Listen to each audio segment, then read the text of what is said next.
अक्सर आपके बड़े बूढ़ों ने आपसे कहा होगा कि ये संसार दुख का मूल है और ईश्वर भक्ति उस दोष से दूर जाने का मार्ग। किंतु सोचिए, यदि ये संसार दुख का सागर होता तो क्या नियति आपको यहाँ जन्म लेने देती? क्या ईश्वर यहाँ पर अवतार लेते? जब समस्याओं पर हमारा वश नहीं चलता, हम आरोप लगाते हैं इस संसार पे, यहाँ के लोगों पे। सोचते हैं कि काश वो यहाँ पर आया ही ना होता। एक किसान बंजर धरती पर जाता है और अपने परिश्रम से उसे लहलहाते खेत में परिवर्तित करता है। एक दर्जी जिसके पास एक सामान्य सा वस्त्र आता है, अपने परिश्रम से उसे एक सुंदर वेश में परिवर्तित कर देता है। आप भी परिश्रम कीजिए।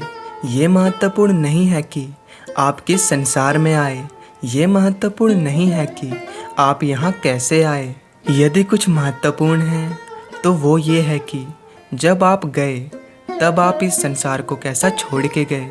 तो ये सोच के जियो कि जो किसी के लिए नर्क है उसे किसी का स्वर्ग बनाकर निकलोगे तो आपका जीवन और आपका संसार दोनों धन्य हो जाएंगे। राधे राधे। हम सबको कभी न कभी क्रोध आता ही है और आएगा भी। मनुष्य हैं, इन्हीं भावों से हम जुड़े हैं। किंतु ये क्रोध क्यों आता है, कभी सोचा है आपने? ये क्रोध तब आता है जब हमारे मन के अनुसार कुछ ना हो, जैसे कभी कोई हमारी बात ना माने या कभी हमें पराजय प्राप्त हो जाए।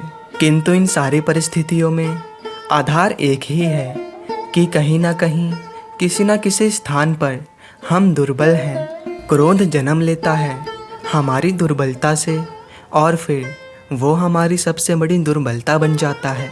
यदि क्रोध को वश में ना रखा जाए तो भ्रम जन्म लेता है। यदि भ्रम को वश में ना रखा जाए तो विवेक व्याग्रह होने लगता है और यदि व्याग्रता को वश में ना किया जाए तो व्यक्ति का तर्क ही नष्ट हो जाता है।